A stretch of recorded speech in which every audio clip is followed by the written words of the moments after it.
How are you guys doing? How is everything going? Pretty bad if you actually watch the news, which is what you've come to do. So I give it to you straight. How are you guys doing? Tell me which city you're tuning in from. All right, tell me what country, what state, what planet you guys are watching from in the comments. And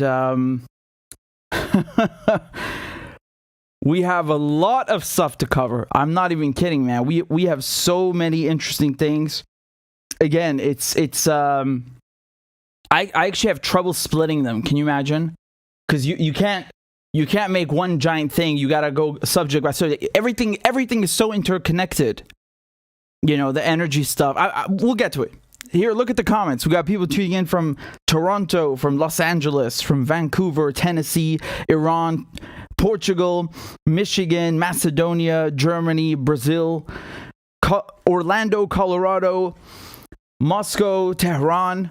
There we go. That's the new East right there. That's lovely. You got many people from Iran. We got someone from Libya, Mexico, Bangladesh, Netherlands, Papua New Guinea, Southampton, Ghana, the UK. That's amazing.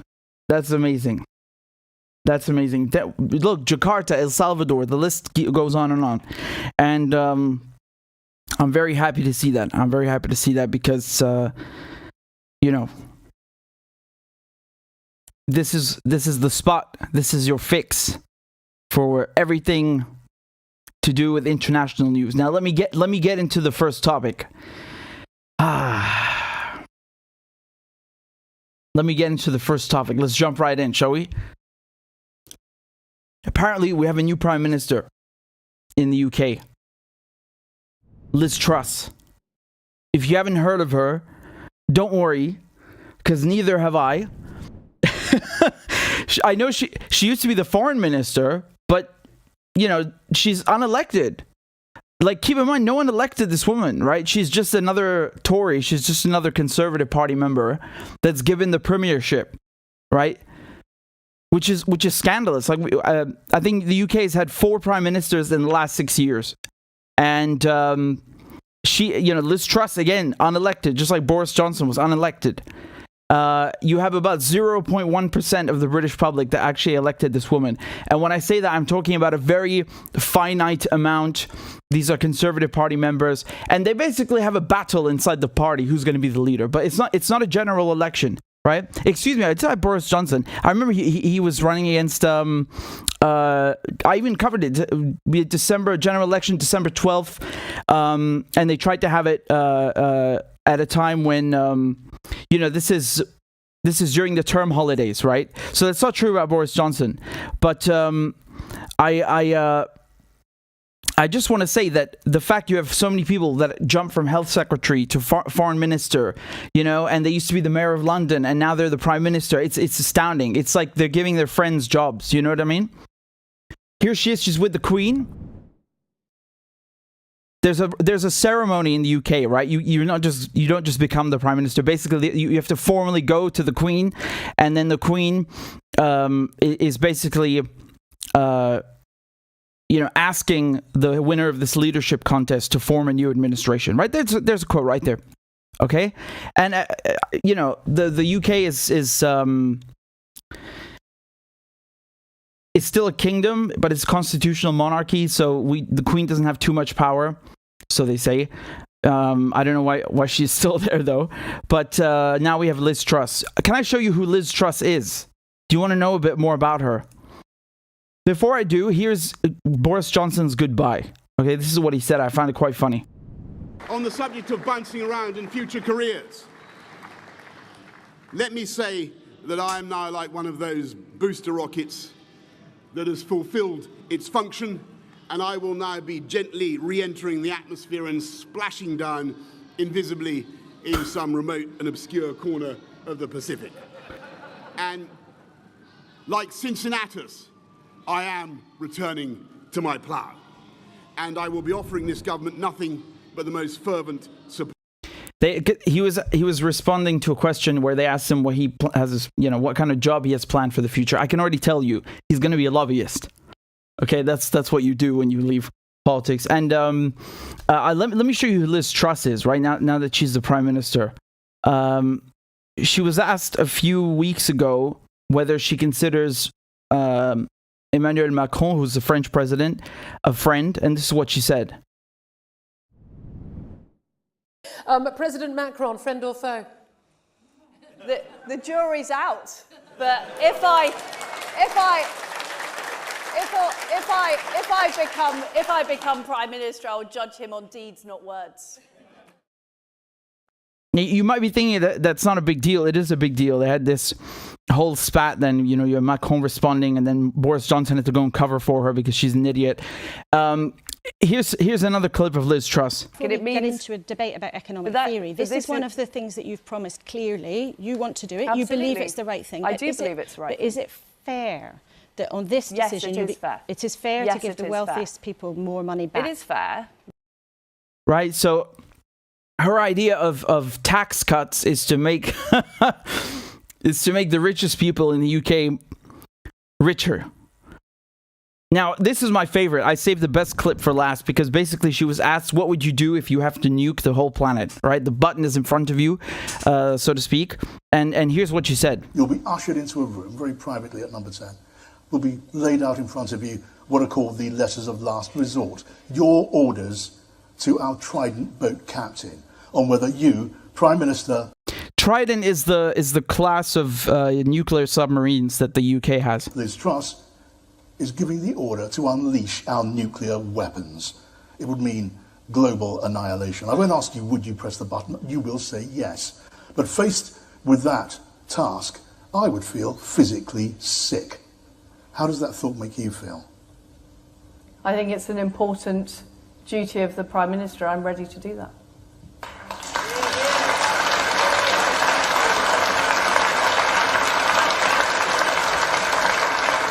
I asked how it would make you feel. I'm ready to do it. Thank God. Did you hear her, guys? She's ready to do it. The random broom that someone pulled out of a cupboard is ready to do it. She does look like a broom, doesn't she? She looks like a broom from the back. I'm sorry, Mom. I had to say it. Someone had to say it. And it just had to be me. She looks like a broom that someone pulled out of a closet. And she's ready to nuke us all, so that's good, right? Basically, what you need to know about her is that she wants to be like Margaret Thatcher, right? So she used to be a liberal Democrat when she was younger. Then, of course, she became a conservative, a Tory, and now she loves Margaret Thatcher. And I saw this headline from just a few hours ago. This is from CNN. And I couldn't help but laugh because it says the British pound has not been this weak since Margaret Thatcher was Prime Minister. Well, Liz, you've got your wish. You got your wish. You're now Margaret Thatcher, and you've also inherited a really crappy pound. I think it's a bit mean to say inherited, like as if she had no part in it. very much a lot to do with it. Anyway, as a result, Priti Patel is gone. So again, for those of you who don't remember, this is Priti Patel. She basically was the Home Secretary, right? So she heads the Home Office in the United Kingdom, and she has many responsibilities, right, as Home Secretary. And she resigned because, well, basically, I don't think she wanted to, but Liz Truss didn't ask her to stay, right? So, you know, to avoid the embarrassing situation of having to be fired, she just resigned. And that's what ministers usually do when there's a new cabinet being formed and they're not asked to stay on. Now, Priti Patel, I think, is much more remarkable than Liz Truss in terms of what she's actually done. And when I say done, I mean really bad things. I listed a few of her accomplishments on Twitter. So one thing is criminalizing asylum seekers, right? So, you know, the United Kingdom is one of the countries that signed the UN Refugee Convention. This is a long time ago in the 50s. And she, you know, Priti Patel, remember, she's not only Home Secretary, she's also representing Whittam, right? So she can still submit legislation and get it passed. So she is the one who proposed the Nationality and Borders Bill, right? So there's several things that this bill does. Number one, as I said, it criminalizes asylum seekers, which I'm not going to get into that because I've done so many videos about how absurd this is. It's wrong. And then on top of that, in that Nationality and Borders Bill, she gives herself, because she's the Home Secretary, she says that she has the right to take someone's citizenship. And she doesn't have to tell them anymore. Okay? So if it's too hard to reach you, right? I find this funny because if the United Kingdom, if the Home Secretary is about to take your citizenship, I'm pretty fucking sure they know where you are because you've done something very bad. But anyway, she gave herself, right, permission to take away someone's citizenship without even telling them. Criminalizing protesters, that's another good one, right? So this is the kill the bill protests, right? So that was kill the bill. That was the protest chant about this bill, which criminalizes protesters. So basically, it's right there, what it says on the tin, right? This is just one example that Claudia pulled up randomly. You can basically, with this law, not only give police the right to shut down protests on the spot, but basically, even if it's one person protesting, they can still shut it down. Yeah? And it criminalizes, you know, anyone who's a nuisance, whatever that means. Here's some of her other contributions. She gave undercover agents permission to kill, rape, torture people. So that is, of course, the Spy Cops bill. It's what it says. You know, it's not officially called Spy Cops, right? I've done so many articles and videos on this horrendous bill, but it's nicknamed the Spy Cops bill because it's basically you're giving cops, you know, a license to kill, to act like spies, to do anything they want. And it's not just police. When we say undercover agents, that doesn't necessarily mean police. It can mean someone from the gambling administration or whatever. I forgot all the administrations because we listed them and they were too long. But yeah, that's actually what it says. There's actually an amendment to, like a specific amendment to say that no, just because you're an undercover agent, that doesn't mean that you can rape people and kill them and do all these really sick crimes. And that was repealed, right? Apparently, I don't know what to say. But that was her idea. That was her idea, right? She submitted that, and then I told you already about this. And Assange, right? So Assange, I mean, we knew that she was going to do that. In the UK, the final decision to extradite someone to another country is the Home Secretary's, right? So even if they can come up with whatever reasoning they want, because after Gary McKinnon, they blocked his extradition. They made amendments to the basically to the permissions and privileges that the Home Secretary has. So they basically said, okay, well, you Theresa May, you're able to block Gary McKinnon, but the future Home Secretaries, they will not be able to do that on human rights grounds. Now, even if that's, despite that being true, she could have still blocked Julian Assange's extradition. Of course, she won't do that. What am I supposed to say? Whether she was Labour or she was Tory, we know who these politicians are. We know that they work with the Americans. What am I supposed to say? Again, I've covered this a million times, but nevertheless, at the end of the day, she is the one, Priti Patel, she's the one that put her signature on that paper, and she okayed the extradition of Julian Assange to the United States, where, he's facing 2 centuries in prison for being a journalist. So you could also add to this list criminalizing journalism, right? I think that's a fair characterization. So she's gone. What a shame. I bet you she'll be back. Because Priti Patel has resigned before, right? There was a scandal where she was having secret meetings with the Israelis, and she didn't disclose this, right? And then when this was revealed, she had to resign, and then she came back even stronger as the Home Secretary. And so now she's resigning from her position as Home Secretary. I have a feeling she'll be back. I have a very, very bad feeling in my stomach that she'll be back. So that's my gut feeling. Here she is when she was telling members of parliament to shut up, because she was basically giving a tribute to Boris Johnson's government, which is now defunct and null and void, and she was heckled, and this was her the other day. Speaker, before I answer today's questions and start questions, if I may, I'd briefly like to remark on the last 3 years of Boris Johnson's Prime Ministership, under which I've served as Home Secretary. This morning, a written ministerial statement was tabled in my name, outlining the work of the Home Office. I'm proud to serve in this government, and I'd like to thank the Prime Minister, Home Office ministers past and present, and a wide range of officials. All right then. Lovely. Goodbye. Don't let the door hit you on the way out. Good riddance. Well, there you have it. We have a new prime minister that no one has ever heard of and no one elected. Nothing new there. I'm losing count. Gordon Brown. Yeah, Gordon Brown is another one that comes to mind. So Tony Blair was prime minister, and then I think he handed it over to Gordon Brown, basically. Another unelected prime minister. But that's in 2007, wasn't it? Anyway, this is the current state of affairs.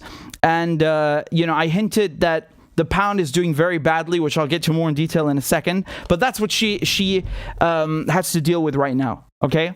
So energy costs are through the roof. But once again, I'll do a separate video. I'm going to talk about that just now in a moment. And everyone is looking to see her new plan, to see Liz Truss' plan tomorrow. She said she's supposedly going to do something. I mean, I don't... with these people, really... It's corruption. That's how I see it. And if another country was doing this sort of thing, like, oh yeah, you're the mayor of London. Tomorrow you can be the foreign minister, and then the other day you can head the treasury, and then maybe in another cabinet, you could be the health minister, and then in another cabinet, okay, you can finally be prime minister, and then you just hand these jobs out to each other. No one elected them. And if this was happening in another country, you would call it a banana republic. So there we have it. Speaking of the pound, let's talk about the energy crisis. But before I continue, I need to remind you guys to hit the like button, because, you know why? Because you have to, and you like what I'm saying. No, but seriously, because we need the channel to grow, and YouTube, the algorithm is not really favorable to dissent. So please kindly hit the like button. I see we've got 700 people watching, and we have 400 likes. Okay, so there's about 300 of you that have not hit the like button, so please make sure you do. And we will continue in just a moment. I'm opening the next one.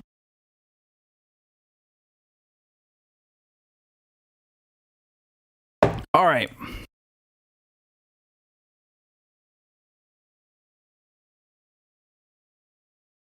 Okay, so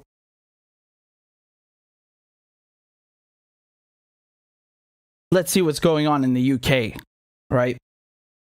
Let's see what's happening in the UK. I want to show you this headline from CNBC. UK energy bills to rise by 80% in October as regulator announces hike. 80%. Yeah, you heard that right. So this cap will be in effect from October 1st to the end of the year, after which it is expected to rise further. Wow. Wow, these sanctions against Russia sure seem to be working. So basically, the gist of it is that they are screwing ordinary people and then trying to blame it on Putin. And I want to show you exactly what is happening in the numbers, right? So Britain's energy regulator announced Friday it will raise its main cap on consumer energy bills to an average of £3,500. That's up from £1,900. Okay? So, I mean, that is astounding.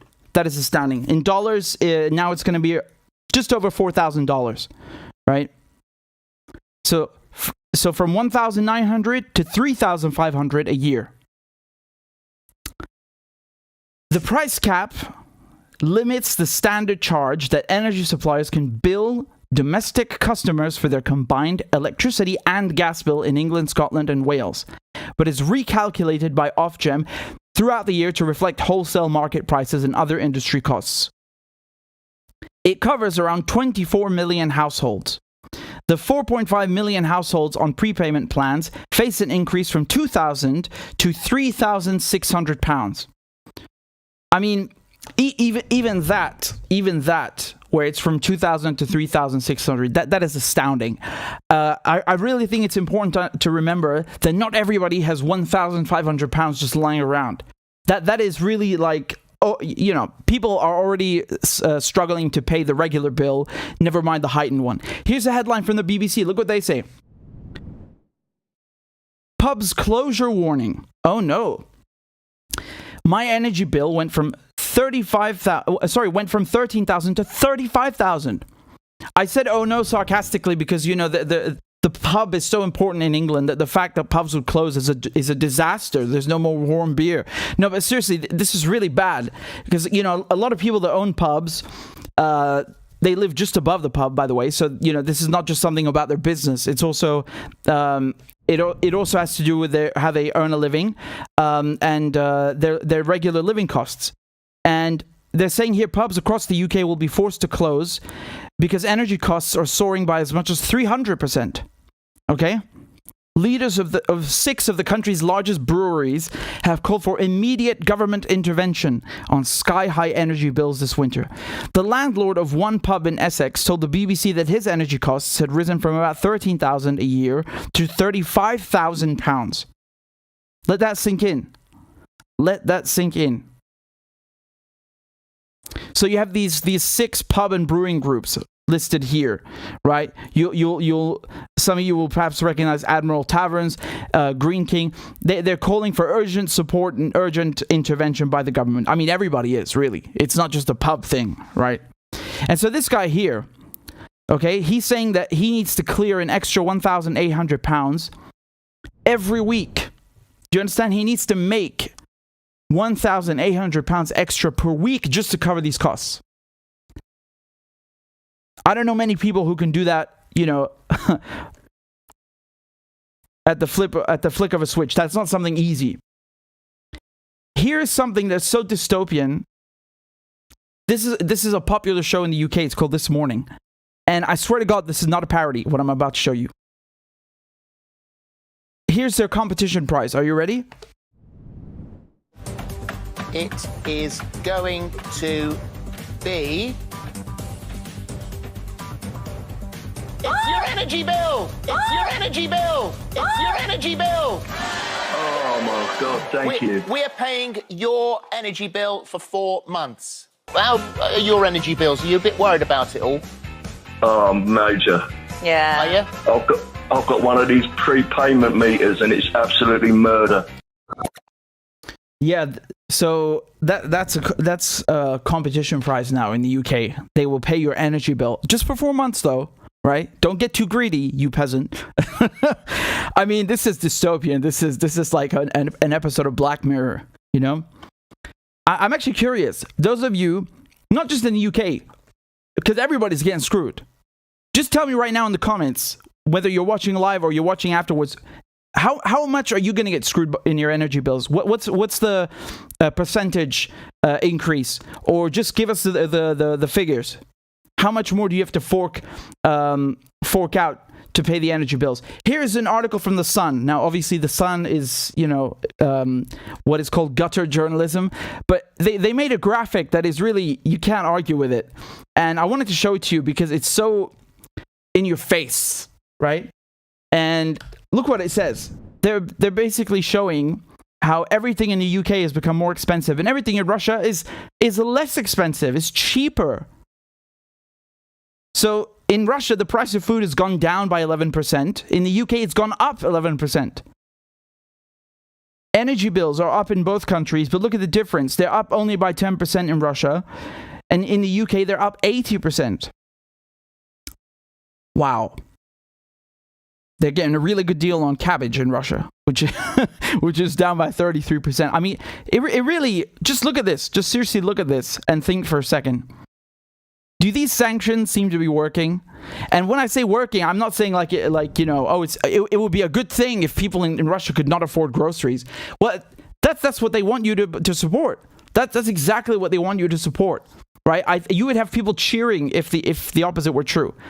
Either way, this is really bad, right? And I don't see how this is meant to pressure him to do anything, but that's the result, right? And I think the headline, what was the headline? Thanks a lot, which is a pun on thanks a lot. Say, welcome to sanction hit Russia, where prices are down as Brits suffer from soaring inflation.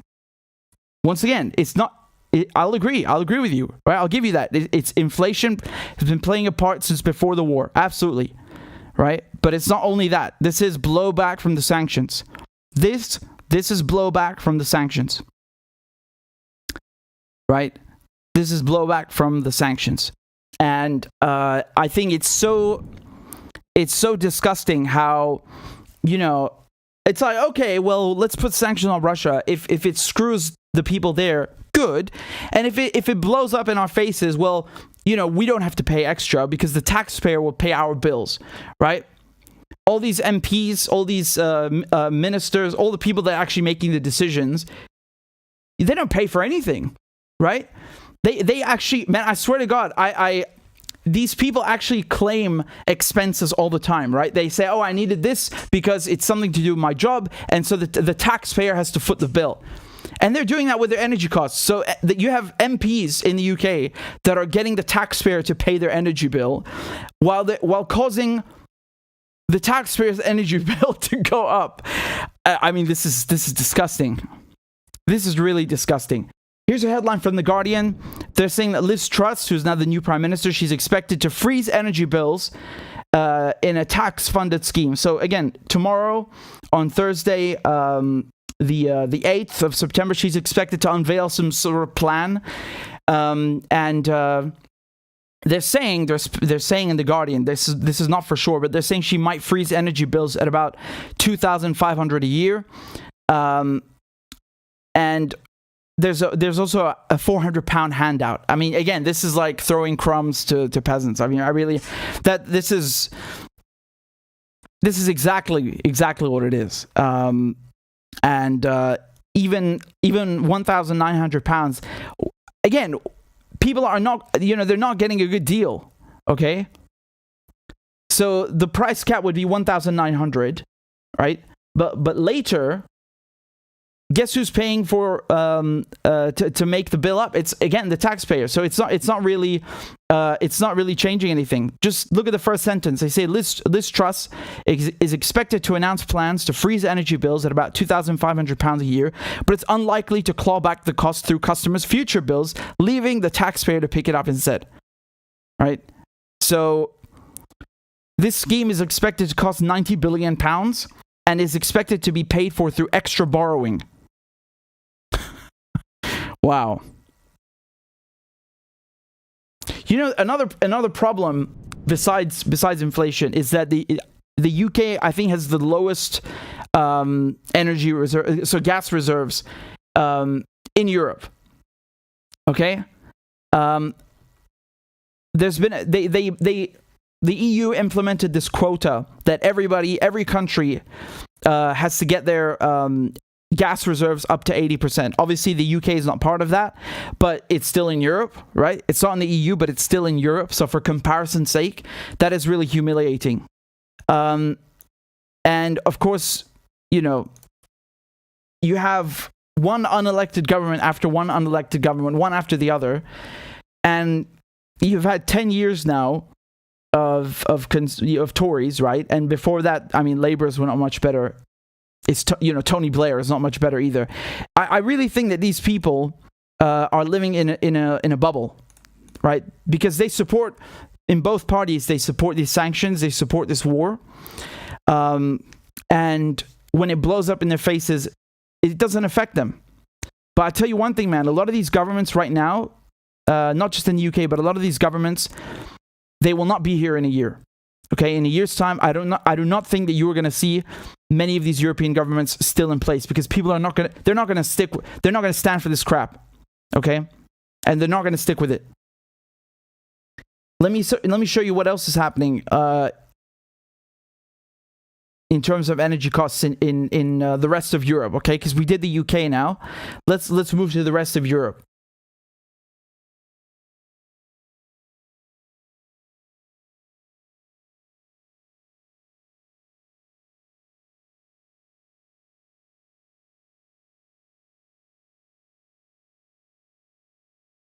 Okay, you guys saw the news with Nord Stream? You saw the news? This is the headline from the BBC. Okay? Nord Stream 1, how Russia is cutting gas supplies to Europe.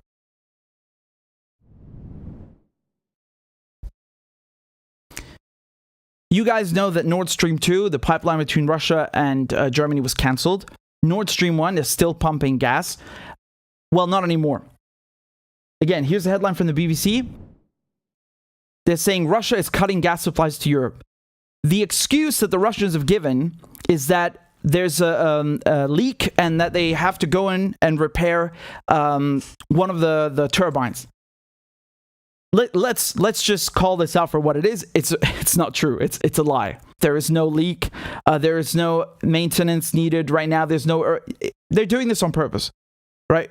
Russia is doing this on purpose, and I'll get to why in a second. It has a lot to do with the price cap that the G7 were talking about. Okay? So once again, I'll get to that in a moment, and it's going to be in a separate video. But I just want to show you what this actually entails. This is Nord Stream 1. Okay?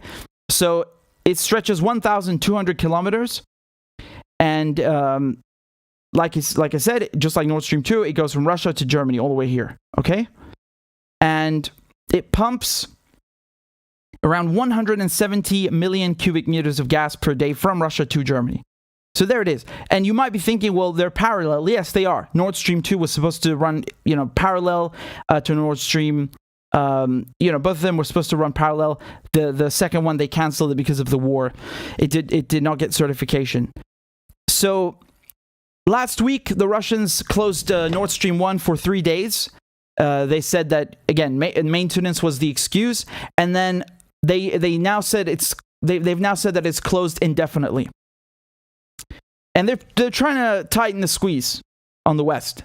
All right. This is a headline from the BBC. The euro has fallen below the dollar for the first time in 20 years. Okay, so they're blaming it on Russia. They're saying that fears that Russia may restrict Europe's supplies of energy have increased the chances of recession in the euro area. And now, yes, this is true. The euro is actually worth less than $1. I do not even remember the last time that a euro was worth less than $1. What the hell? That was 2002. That was 20 years ago that you had something similar. The pound. Look at this. The pound is at its lowest level since 1985. Wow. This is not looking pretty, man. As a result, Germany are delaying the closure of 2 nuclear power plants because they're scared that they're not going to have enough energy for the winter. As I told you, the EU, they had implemented a quota that basically all the 27 member states have to get their gas reserves up to 80%. They have achieved that goal. Nevertheless, having enough gas to last past the winter, that's one thing. But when you have energy crisis, as they're calling it, right, affecting the value of the euro, now you're going to have other problems. Okay? So it's a mixture of those two things. They're saying it's inflation, and they're saying that it's Russia's fault. Now, I love how they're trying to blame everything on Russia. And don't get me wrong. Russia is, there's no maintenance to do there. Okay, the Nord Stream 1 works fine, but they're trying to put all the blame on Russia for everything. And I just think this is funny. Why? Because back in February, this is what she was saying, right? The White Witch, the head of the EU Commission. She, I mean, Ursula von der Leyen is the EU commissioner, right? And she was saying that Europe's winter will be fine without Russian gas. Really? Europe's winter will be fine without Russian gas. That is what she said on February 19th, 2022. Now, granted, this is about a week before the war started, and that was a whole other issue. But even back then, there was tug of war. And now, what is she saying? She's saying Putin is using energy as a weapon by cutting supply and manipulating our energy markets. He will fail. Europe will prevail. Hold on, lady. I thought you said that you don't need him. And now you're saying that he's the source of all your wills. All of your woes and all of your ills. I mean, this is really something ridiculous. The EU has banned Russian oil, okay, and it's going to come into effect on December 5th, and they're going to phase it out. And you have European countries that literally refuse to pay for Russian gas, and then they said Russia's cutting the gas. Look, man, you can't not pay someone and then expect them to give you gas for free. And now, when Russia is, putting a squeeze on them, they start crying and whining about this. I don't understand this. These are two conflicting messages right here. She said Europe's winter will be fine without Russian gas, and now she's saying that Putin is using energy as a weapon. No, you're using energy as a weapon. You're trying to say that, you're trying to make sure that Russia earns nothing, has no revenue from oil and gas exports. You're using energy as a weapon. Russia never said that you can't buy their gas. Now, again, the price cap is something else. I will get to the price cap in a second and explain why they closed Nord Stream 1.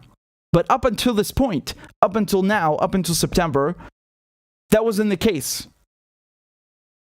But it's astounding to me that you're seeing this Western panic, and I mean, I'm just shocked, man. I'm just shocked. The British pound is at its worst since 1985. The euro is in the gutter. Again, worth less than $1. I mean, no offense to the dollar. That doesn't mean that. This is just a fact that the pound and the euro have always been better, and that's not the case now. And I would, for the West, it's very bad because Russia already previously started selling gas in rubles, right? And this is important because, you start undermining the petrodollar, okay?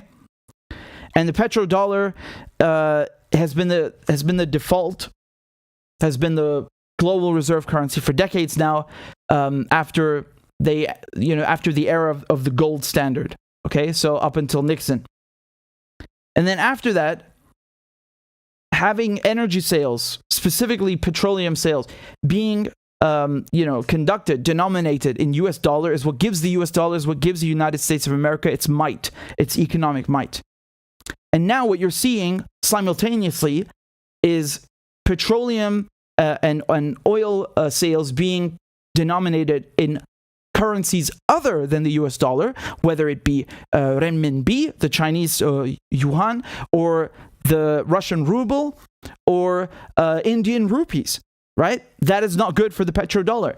And when you're seeing also the British pound in the gutter and the euro in the gutter, this is also bad for the West.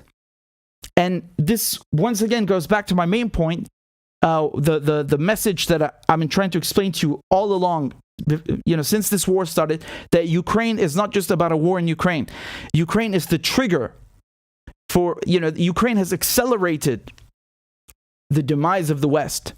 That doesn't mean tomorrow morning, I mean, who knows at this rate, but it doesn't mean tomorrow morning, the euro is going to disappear, the petrodollar is going to disappear.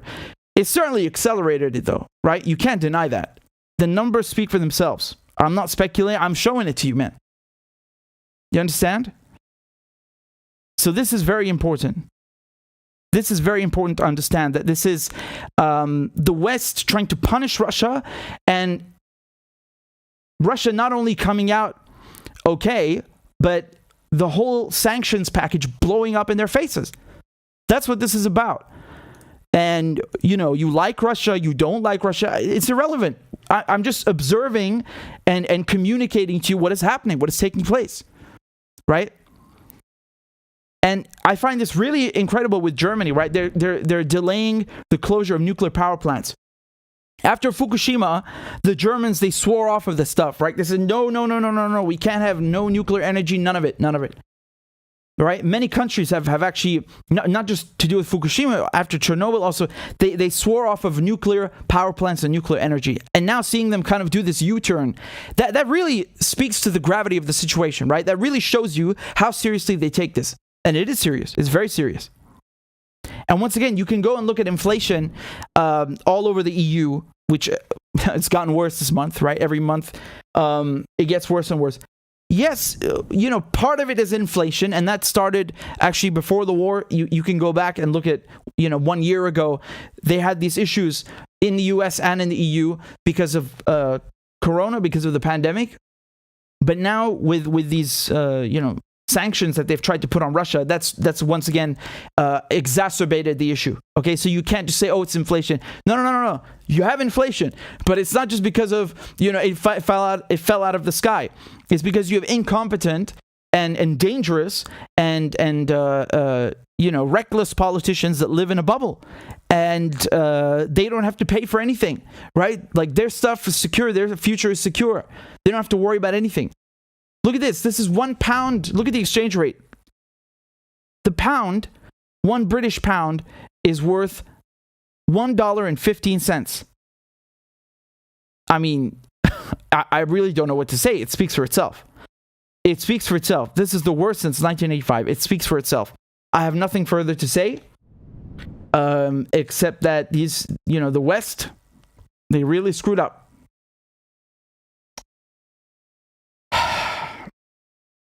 Let me explain the price cap to you, okay?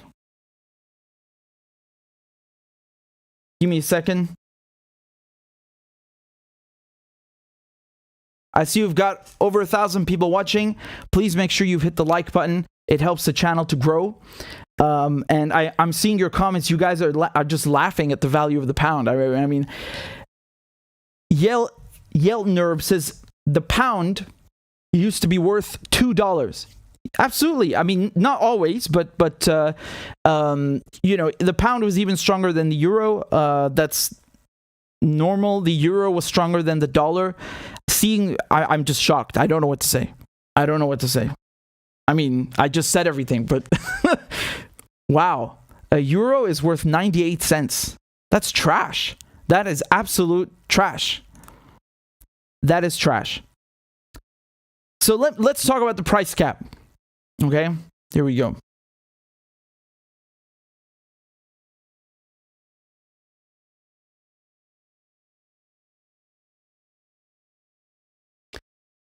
Let's talk about the price cap. What is this G7 price cap on Russian oil, and how does it relate to Nord Stream 1 being closed? Okay, well, here's the plan. The G7 basically, they want to limit how much money Russia makes. Okay, so when we say G7, we're talking about Canada, France, Germany, Italy, Japan, the UK, and the US. and the EU, okay, and the European Union. So they have agreed to a Russian oil price cap, right?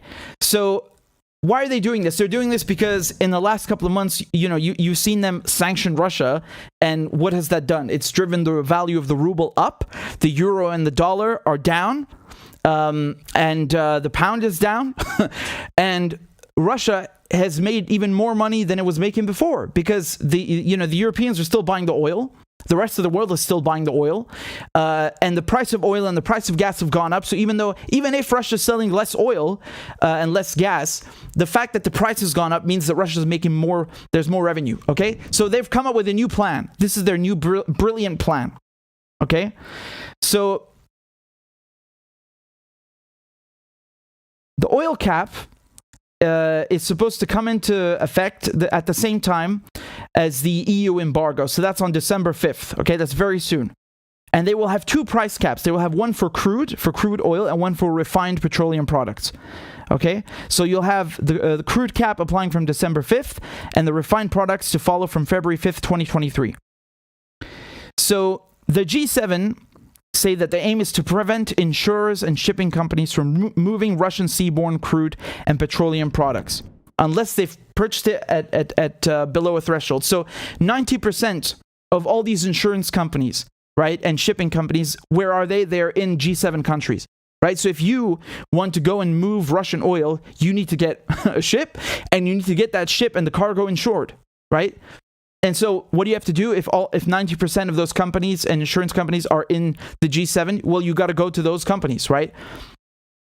The idea is that they will refuse to move your Russian oil unless you bought it at a price per barrel that is below this threshold. Okay? So, for example, they want to make sure that Russia is making no money. Right? So instead of, let's say, I don't know, $60 per barrel, unless you bought the Russian oil at a price that they have set, it's not getting through. Okay? They don't want you to give any money to the Russians. And they are setting the price cap. So they want to do, right? As I said, G7 countries control 90% of the market for global shipping insurance. And Russia requires a huge amount of vessels to export its oil, and it could struggle to find enough tankers to meet its needs if Western insurers refuse to cover its cargo. Now, of course, the whole world, I mean, they would like you to believe that it's these countries, but it's not. And you cannot have a price cap if India and China do not play ball. Okay? Why is that? Well, because India and China are still importing Russian oil. As a matter of fact, even though... Let me explain it this way. India does not import most of its oil from Russia. However, since the war in Ukraine began, India has started importing more Russian oil, okay? So it has increased its number of imports. Why did it do this? Because the Russians offered them oil at a discount. So the Indians are looking at that, and they're saying, what was the price? Oh, we're taking it. We want it. Give it to us, right? They were giving them $30 discounts. I forget what it was, but you have to remember the market price was $120, I think, right? This is the worst since 2008. So you have global oil prices going to $120, and the Indians were getting the oil at $40 cheaper. Why wouldn't they take that? So if you want this price cap to work, you need India and you need China to play along.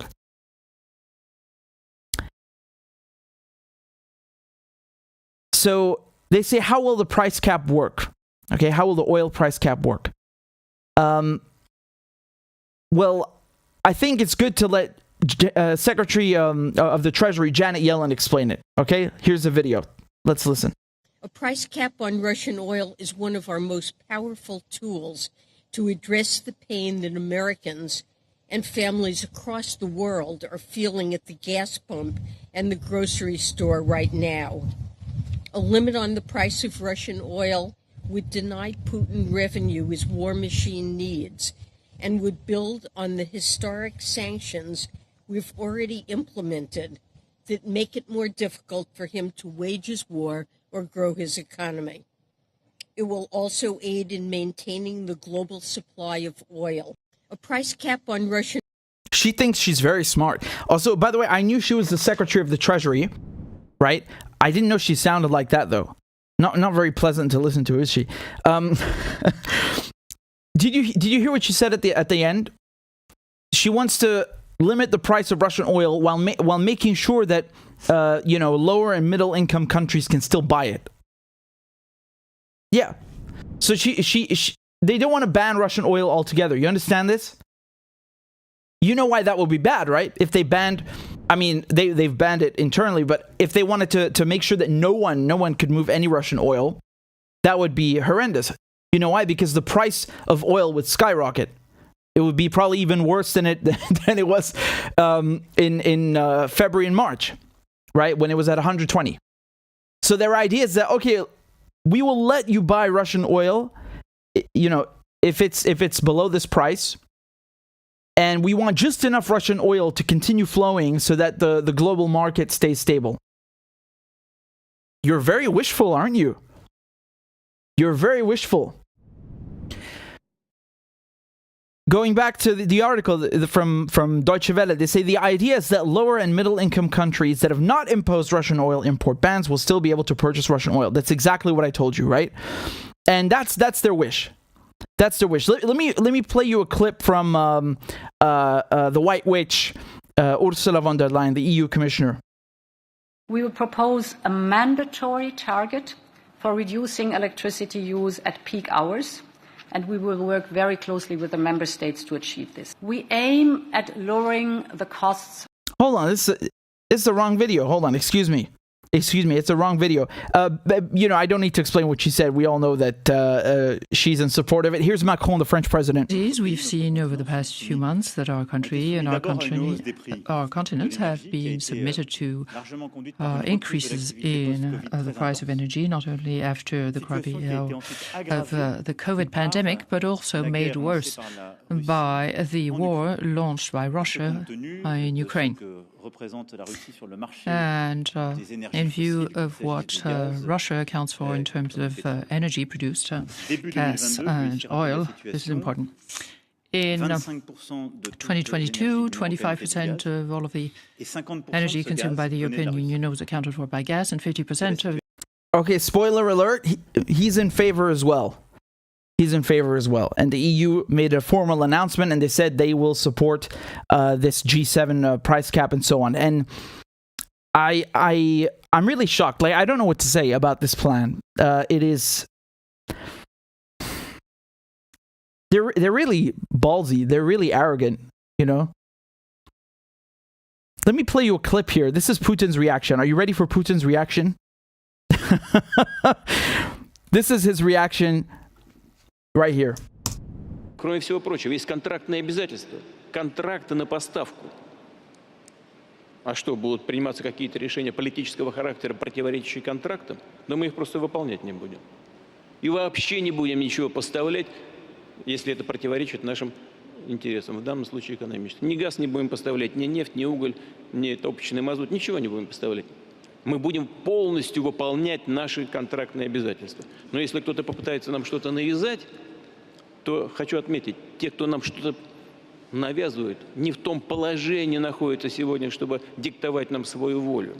Пусть одумаются. Поставлять ничего не будем, как я сказал, вне рамок контракта. Ничего навязанного делать не будем. И нам останется только одно, как в известной русской сказке, приговаривать: мерзни, мерзни, волчий хвост. Однако на смену эпидемии пришли... Wow. I'm just sorry to interrupt. I'm just going to say one thing. When a Russian tells you you're going to freeze, you better stop running the other way, man. Иные вызовы, также глобального характера, несущие угрозу для всего мира. Имею в виду санкционную лихорадку Запада, его неприкрытые агрессивные попытки навязать другим странам модели поведения, лишить их суверенитета и подчинить своей воле. Собственно говоря, ничего обычного в этом нет. Это политика, которая проводится коллективным Западом на протяжении десятилетий. Как многие европейские страны в прежние десятилетия и столетия действовали как колонизаторы, так и продолжают действовать сегодня. В очередной раз просто обманули развивающиеся страны и продолжают обманывать. Очевидно, что при таком подходе масштаб проблем с продовольствием в мире будет только нарастать, к сожалению. к огромному нашему сожалению, что способно привести к небывалой гуманитарной катастрофе. Wow. I mean, that really speaks for itself. At the end, he was talking about he was referring to European to Western colonialism. I think he was also referring to the issue of grain supply. But nevertheless, I mean, it really speaks for itself.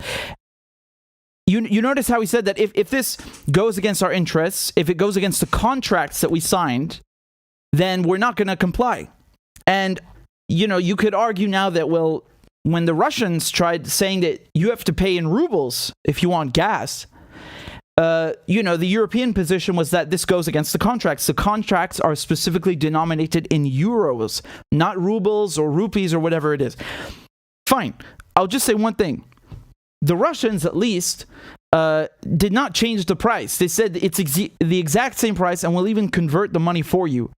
The reason they were doing this is because you have to remember they had just stolen literally half of the Russian central bank's assets. Just stole them. Like, this is around, what are we talking about? 300 billion, if not more.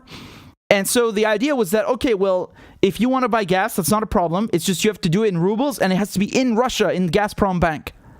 Anyway, I can already tell you one thing. The Chinese are never going to go along with this price cap. You are literally out of your mind if you think that the Chinese are going to go. I mean, look, man. It just doesn't make sense. Everything that the Chinese and Russians are doing is geared towards a future together. The only thing that this sanctions regime against Russia accomplished is to basically push it into China's arms. Okay? So Russia and China are now much, much closer. Why would China go and implement a price cap on Russian oil that would hurt Russia? That doesn't make any sense. And then the other part of their brilliant plan of the G7, let me explain this to you. Their idea is that, okay, well, even if they don't want to go along with it, India and China, this might force the Russians to give the Indians a better price. Do you understand? And that would hurt the Russians anyway. So as I told you just a few minutes ago, the reason India keeps buying Russian oil is because they are getting a discount. So if there is a price cap, the Indians could go to the Russians and say, hey, look, man, if we go along with this price cap, that, you know, you're going to have to sell it cheaper to us anyway. Right? So we won't do the price cap, but give us a good price. And that way the Russians are still going to earn less because they have to bring the price down to appease the Indians. You understand? It's I think this is just a stupid plan, because if they actually play with the Russian oil revenue like that, I'm just going to read you this one line and to tell you what's going to happen. You will have chaos in international oil markets. You will have chaos. There is no way you can do this.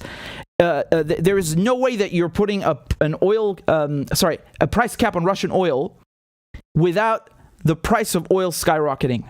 It's just not happening, man. It's not happening.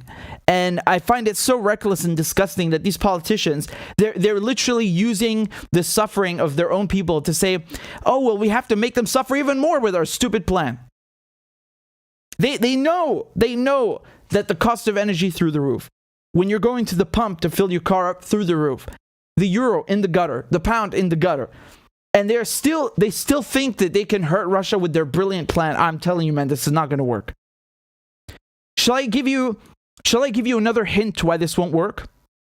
The day that the G7 announced this price cap on Russian oil, do you know what happened? Russia closed Nord Stream 1.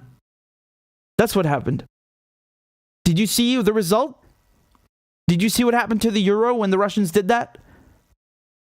It's worth less than $1 because of that now. And the second thing, here's politics for you. Here's international relations. OPEC were producing 100,000 barrels of oil per day extra. Do you know what they did? They canceled that. Here's the headline from Reuters.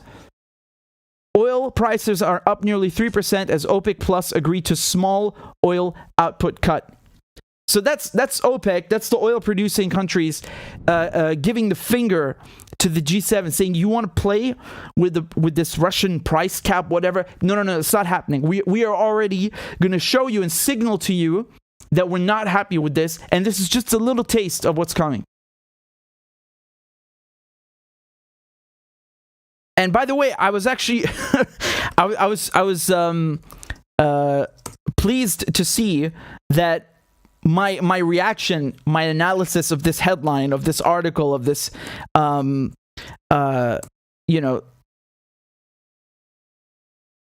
this decision by OPEC Plus, it's not just my opinion.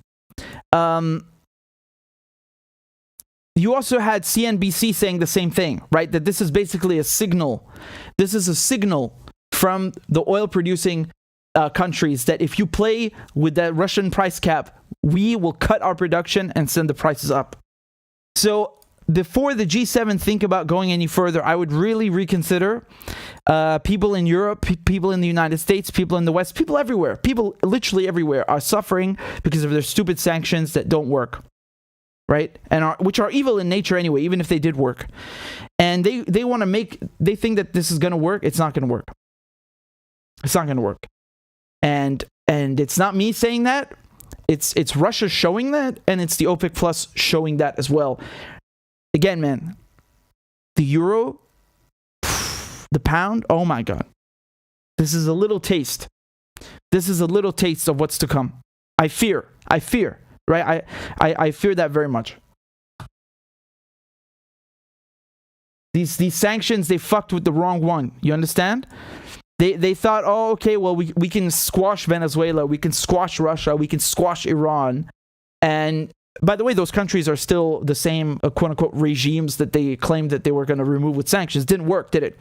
They thought they could squash Cuba, and they messed with Russia, and that was a bridge too far, right? That was a bridge too far, because the Russians, like 40% of the European countries' oil comes from Russia. And so it backfired. Of course it's going to backfire. You can't do that when a country, when you're sanctioning a country that you're so dependent on.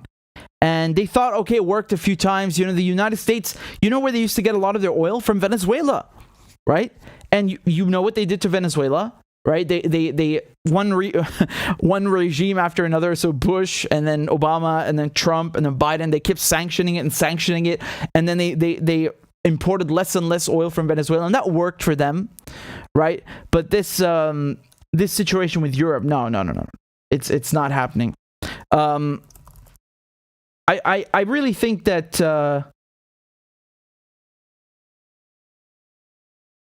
let me show you this clip from Ursula, from the White Witch, yeah, from the White Witch, the EU commissioner. I think actually she did mention the cap. Yeah, let's have a look at the clip. We propose a mandatory target for reducing electricity use at peak hours, and we will work very closely with the member states to achieve this. We aim at lowering the costs of gas, and therefore we will propose a price cap on Russian gas. Of course, the objective is here very clear. We all know that our sanctions are deeply grinding into the Russian economy with a heavy negative impact. Bitch, have you seen the ruble? Have you seen the euro? Is she high or something? What do you mean deeply grinding the Russian economy? Look at your own currency. Are you high? But Putin is partially buffering through fossil fuel revenues. So here the objective is we must cut Russia's revenues, which Putin uses to finance his atrocious war in Ukraine. Oh my God. Yo, man, yo. You see why I call her the White Witch? She's the White Witch, man. She's the White Witch. And then we got Thatcher Mini in the UK. That's my nickname for her, Thatcher Mini. She is absolutely delusional. This is what happens when you live in a bubble. Right, this is what happens when you don't pay for anything, your subjects. I'm not even going to say citizens. Your subjects pay for you. I mean, this is atrocious, really. I want to tell you something, man. I'm going to put this really simply. Give me a second. I'm going to put this very simply. everything that you're seeing right now when they say, oh, there's an energy crisis or there's a cost of living crisis. Oh, it's Putin's price hike. You know, they speak about it as if it randomly fell out of the sky. And you have the white witch, Ursula von der Leyen, saying she's going to grind the Russian economy. Have you seen the value of the ruble? You made the ruble better than it was before the war. Actually, than in the last 2 years. So you're doing Putin a huge favor, right? Who needs this sanction regime that they've put on Russia? Every problem that they have in Europe and in the United States, they blame on Putin. Is it really Putin? Right? Or is it the sanctions that you've placed on Russia that have blown up in your face? It's the sanctions. The euro is now worth less than $1. I don't even remember the last time that this happened. I can tell you, though, that's 20 years ago. Okay? So the euro is worth less than $1. A pound, the British pound, is almost worth the same as a US dollar. Unheard of. It's the worst since 1985. Right? You have energy costs that are up 80% in the UK. 80%. Even the pubs are shutting down. Oh my God. Now ask yourself this question. Do these politicians, like the White Witch, do they sound like they're working for your benefit? Do these politicians sound like they know what they're doing? Do they sound competent? Why are they so ardent on staying in power by starving other human beings? You know, again, the ruble is now the best performing currency of the year. It's better than it was before the war. The groceries in Russia, basic necessities, are cheaper. Gas in Russia is cheaper. Oil in Russia is cheaper. Russia has just signed a gas deal with China, where China will pay for gas in rubles and in renminbi. Okay? Again, let me repeat that. The Chinese have agreed to pay Russia for gas, not in US dollars, not in euros, not in British pounds, in rubles, in Chinese renminbi. The whole war in Ukraine and these sanctions that they put on Russia, it's really just accelerated the demise of the West. You have the East is moving so far away, and it's such a pace. They're leaving the West in the dust. Okay? And let's not forget these problems like inflation. Yes, they go back to last year, since before the war. But now they can conveniently cover that up, and they can conveniently cover up all the blowback from the sanctions by saying, oh, everything is Putin's fault. All right? Even when they refused to pay for gas, you had European countries refusing to pay for gas. They still blamed Russia. Say, oh, Putin cut the gas. I'm sorry, do you think you're going to get gas from Russia for free? You expect free gas? This is just a little taste of the price cap that they want to put on Russian oil. The day the G7 announced this price cap on Russian oil, Russia turned off the gas on Nord Stream 1. Look at the euro, and the OPEC Plus cut production by 100,000 barrels per day. That's them giving the finger to the G7 and to the EU. And there is a saying, remember, he who digs a pit for others falls in it himself. That is exactly what is happening right now. This white witch is out of pocket. She is out of hand. She's completely out of pocket. Seriously. Oh my God. Look at the article. Look what they say in the article. What are the risks that the plan doesn't work? They're big. They're fucking enormous. They're huge. What are the risks with the plan? Oh my God. Oh my God. They're so arrogant. You know, this is what happens when you become so arrogant. It's this European, this Western arrogance. Like, oh, you know, what we say goes. Anything we say goes, right? It's our way or the highway. When we say there's a price cap, there's a price cap. And it's just going to happen. That's it. You don't want to comply. You comply. It doesn't matter. We'll make it happen. Yeah, really. Look how good those sanctions are going. This is the arrogance. This is the arrogance manifest, right? You see it right before you. And they are not the ones who have to live with the consequences. That's the best part of it, right? They can keep trying adding different spices and flavors of sanction. And if it doesn't work, well, it doesn't matter because they're rich. They're rich and they're elites. So, who cares? If you have to pay more at the pump, who cares, right? Your energy costs are up 80%. Who cares? It's not their problem. It's Putin's fault. He did a price hike.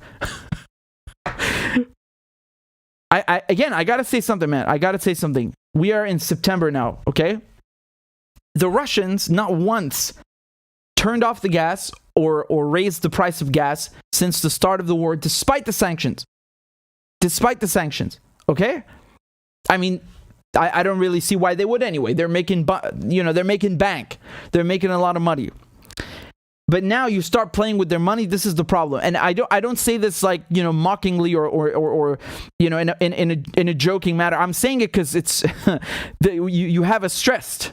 You understand? Like this is not good. Provoking Russia like that. I don't think that's a good idea. This is gonna backfire. Let me show you what's happening to further accentuate. And my point, right? Because we're saying that the East is cooperating together. I mentioned they signed an agreement, the Chinese and the Russians. Let me break this down for you, okay? So, it's several things, actually. There's several things.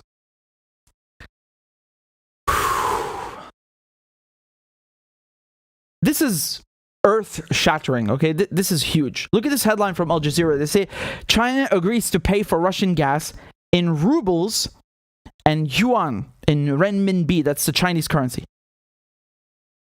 Yep.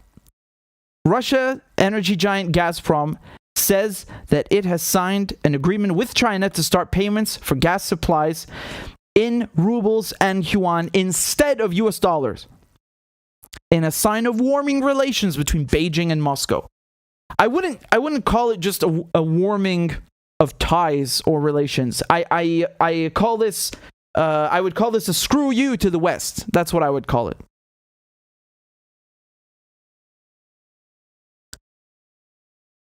I mean, this is huge. And what is this? What does this come after? Well, we had several things. You remember Saudi Arabia was having these discussions with China on what to price the oil in. Because remember, the thing that gives the Americans all their economic power, that gives the US dollar, it's a prestige. And the reason everybody uses US dollars as the global reserve currency is because all of the petroleum sales are denominated in US dollars, okay? So you know that it's backed by something. It's not gold, but it's oil, and oil is vital. And Saudi Arabia, of course, has had this agreement with the Americans for decades that, if you guys in Saudi Arabia, you agree to sell oil exclusively in US dollar, then in return, we will give you security, we'll give you weapons, etc., so on. And Saudi Arabia is now basically looking at what's happening in Ukraine, at what's happening, how the West and their sanctions blowing up in their face, and saying, you know what? I think we will work with the Chinese because they look like smart guys. In addition to that, India is buying oil from Russia. Why is that significant? Number one, because India is saying, screw you and your sanctions, I'm not complying. And number two, India did that at a discount. Number three, even more significant, India did not pay in US dollars. India is paying in rupees and rubles. So just like petroleum sales in US dollars give the US dollar, its prestige, and they add value to it, it's backed by something. Same thing is equally true whether you buy gas in rubles or rupees, right? Those currencies also get stronger. You're buying more of that currency. So now you have, in addition to China and Saudi Arabia discussing this, you have actually, hard currency, hard cash being used, Russian money. So, rubles and rupees being used to buy oil. In addition to that, what did the Russians tell the Europeans? They said, in spring that the Europeans, if they want gas, they have to buy it not in euros, not in dollars, in rubles. Again, this is good for the ruble. And now China saying that it wants to pay and will pay in rubles. I cannot tell you how fucking stupid these politicians in the West are.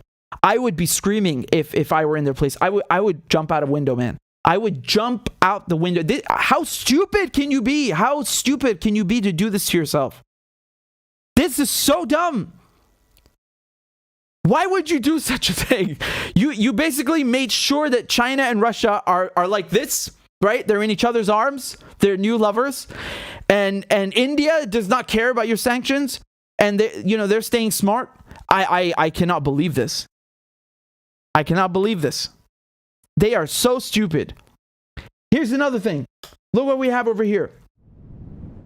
So, at the Eastern Economic Forum, you have a top legislator from the Chinese side that went over there, okay? Li Zhanshu attended the 7th Eastern Economic Forum in Vladivostok this week. So I showed you some clips of Putin speaking there, right? His reaction to this price cap. And he's the most senior Chinese official to visit Russia since the Ukraine war began. Again, very significant, very, very significant. This guy's the chairman of the National People's Congress Standing Committee. And he's going to do, this is just one leg of his trip. But nevertheless, in diplomacy, in international relations, body language, that which is not spoken carries the most weight. In addition to that, what do we have on top of it? Military exercises. Okay? You have joint military drills between Russia and China. They have war games, as they're also known. Okay? So these are also taking place in the East. The week-long exercise is intended to showcase growing defense ties between Russia and China and also demonstrate that Moscow has enough troops and equipment for the massive drills even while its forces are engaged in fighting in Ukraine. Okay? So the Vostok 2022 exercise, as it's called, runs until Wednesday at 7 firing ranges in Russia's Far East and the Sea of Japan, involves more than 50,000 troops and over 5,000 weapons units, including 140 aircraft and 60 warships. The Chinese, on their side, sent more than 2,000 troops, 300 military vehicles, 21 combat aircraft, and 3 warships. Okay? Let me show you just for context what we're talking about. Sea of Japan and the East China Sea. This is the domain. And of course, this is all the more significant because the Chinese are also, they're looking at Nancy Pelosi, who's the House Speaker, visiting Taiwan recently. The United States forming AUKUS with Australia and Britain. All of these things that we've talked about, right? How Taiwan might potentially become the next Ukraine. What do I mean by that? I mean that, you're going to have this sweeping global support all of a sudden for independence in Taiwan. And then that's going to be, the thorn in China's side. They have others, of course, which we've talked about. But China is not comfortable with this, and Russia expressed support when they saw Nancy Pelosi visiting, making an official visit to Taiwan, as if it's as if it's separate from China, like as if it's its own country. The Russians were not quiet, and the reason they're running these military drills are threefold, right? As we said, they're showcasing closer defense ties, but also the Russians are showing that they have the Chinese back, and that they also have enough troops to send to exercises and war games, even though they're in conflict in Ukraine. So another thing that's coming up, a face-to-face meeting between the leaders themselves, the Russian president Putin and Xi Jinping, so the Chinese president. So they're going to meet together at a summit in Uzbekistan. We're talking about SCO. So this is the Shanghai Cooperation Organization. And it's going to take place in Samarkand between September 15th and 16th. Okay? So again, not just delegates going to economic forums, not just military drills, not just buying gas and rubles, but also face-to-face meeting. And that is their first since the Russian invasion of Ukraine, as it says in the article. Okay? So you don't have to be a rocket scientist to figure out what's happening, okay? They don't want to hear it. You're not allowed to say this in the West, but this is what is happening. The Chinese, the Russians, India, Iran, all of the global South, they are moving away from the West. And in the West, people are suffering blowback from the sanctions, and they have shot themselves in the foot. I don't know how many times I've said this, because every other day, every other week, there's some new development, and it just once again proves the point that they've shot themselves in the foot. These sanctions, really, it's really not just evil in nature, but, the fact that people are feeling just a little taste of what sanctions mean in the West. I wouldn't say that it's okay, because the politicians are okay, right? It's their own people that are getting hurt, but they don't care about them. They don't care about them, and they are too stupid to see that they've really made some erroneous decisions when it comes to foreign policy. I really don't think that they thought they would have screwed up so much. I don't think they predicted that. Again, that doesn't mean the Russians also did everything, as they had planned. I think as they love to say, Putin miscalculated. I don't know if miscalculated, but he seems to be coming out better than the West, I would say, right? This is, if you are in the State Department, if you are in Whitehall, these are the last things that you want to see right now.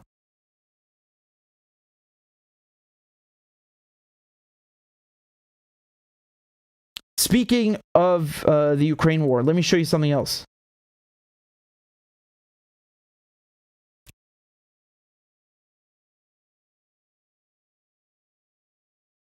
Let me show you something else. And, they're laughing about this in the West, but I don't think it's I don't think that they should be laughing. Here is once again an example of what is taking place. Iran has sent its first shipment of drones to Russia for use in Ukraine. And that's significant for many reasons, right? Because, you could look at it this way, that Iran is effectively now involved in Ukraine, right? The thing is that these agreements with Russia, they go back before that. This is not the first time that they cooperate militarily. Regardless, it is significant. It is very significant. And they're mocking this in the West, right? They say that, well, the fact that Russia has to import drones from Iran is something to mock, because the drones are not good or something like that. I can tell you one thing, man. When the Houthis, right, in Yemen had blown up the oil fields in Aramco. So Aramco is the Saudi oil company. Using Iranian drones, as they claim, as they allege. They weren't laughing then. They did not have mechanical failures then, did they? And again, it's just to give you some context, because if you come and read the New York Times and all these, the Washington Post and their side of the story, yes, they're breaking the story, but they're doing it also with their own opinion, right? And they're trying to say that, well, this is pathetic and da-da-da. No, I would not be scoffing at them too soon. The two types of drones being provided to Russia are the Mohajer 6 and the Shahid series. Okay, so these are different payloads and different capabilities. So Mohajer 6 has the capability to carry out surveillance and reconnaissance missions. And the Shahid series is considered among the most capable of Iran's military drones. Now, in the New York Times, look what they say here. They say that Iran is a pioneer in drone technology with at least 4 decades of design and manufacturing experience. And it has been providing combat drones to military groups and proxy militia in Yemen, Iraq, Syria, Lebanon, Gaza. Right? So, underneath that, they say officials in Israel, the United States, and some Sunni Arab countries like Saudi Arabia have said that they are increasingly concerned that Iran's advancing drone technology could destabilize the region and empower militias backed by Iran. So this is kind of, this speaks to my other point, which is that Iran is very capable. This is not something to do with, like, you know, what some morons on a forum online say, like, oh, Iran shot down an American drone and reversed engineered it. No, that even the New York Times is telling you they've been doing this for 4 decades, right? And they're very good at it. And they're so good at it that they've got all the U.S. allies in the region scared. Yes? So I would not scoff at this, like, you know, Iran is sending the Russians some, you know, toy soldiers or something. No, this is very serious. And I know the next... here's the next headline from the New York Times. Russia is buying North Korean artillery, according to U.S. intelligence. Okay? So they have bought millions of artillery shells and rockets from North Korea, according to newly declassified American intelligence. Now, when it comes to artillery shells and rockets, I mean...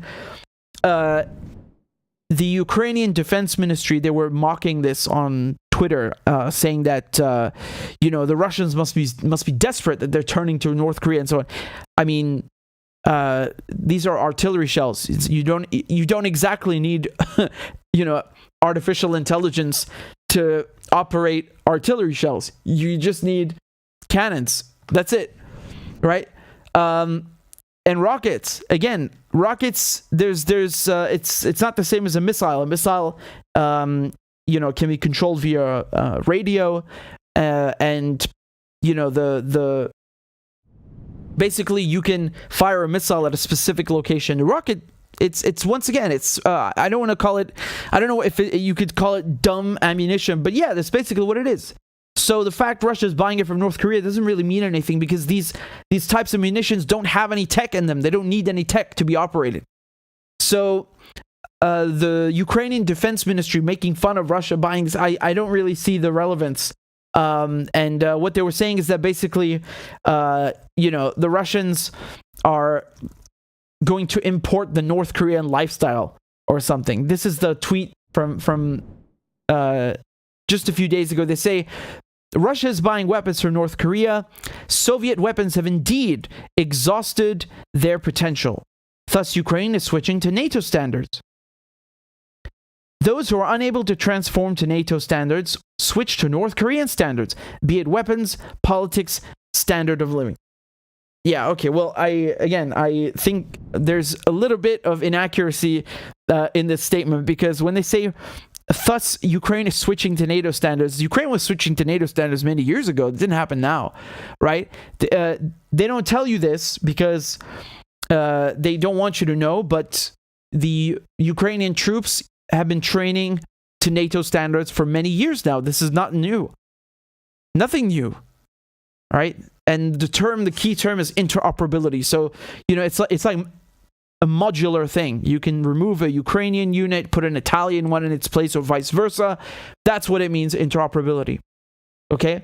And I don't... What does NATO standards mean? You know, death and destruction? Okay, I guess they dodged a bullet. No pun intended. Anyway, here's the article from the New York Times. They're saying that the first shipment was sent and it arrived in Russia. Meaning, I'm talking about the drones from Iran.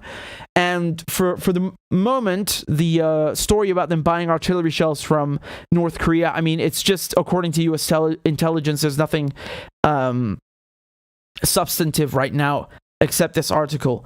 But they're basically explaining down here that maybe Russia's resorting to North Korea because the Chinese are respecting the exports control, the arms exports control. So, you know, basically the Americans and NATO, they don't want anyone selling weapons to the Russians, and so China looks like it's following that protocol, right? That it's respecting the export control and refusing to sell any munitions or weapons to the Russians, and that's why. And thus, they are going. The Russians are going to North Korea. Again, this is, I guess, speculative, because, you know, for all we know, they could certainly be giving the Russians armaments or munitions. I literally just told you a few minutes ago that the Russians, for the last week, have been conducting drills with the Chinese, right? So this is in the far east of Russia. This is on the Sea of... So we're talking about the Sea of Japan and East China Sea. That I wouldn't be so sure. I wouldn't be so certain that that's the thing. And with when it comes to North Korea, they have nuclear weapons.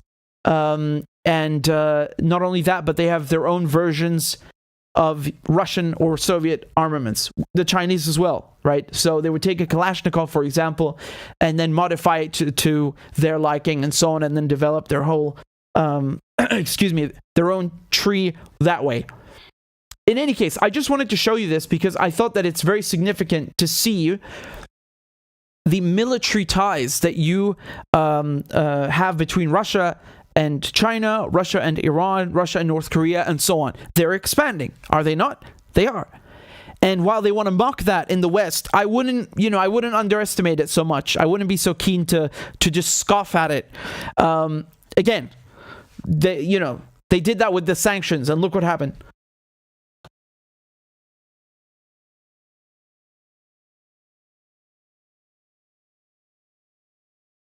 So just a moment, let's play.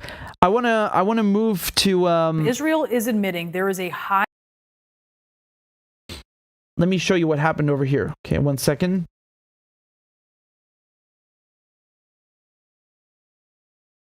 So the Israelis have finally admitted that they killed Al Jazeera journalist Shireen Abu Akleh back in May.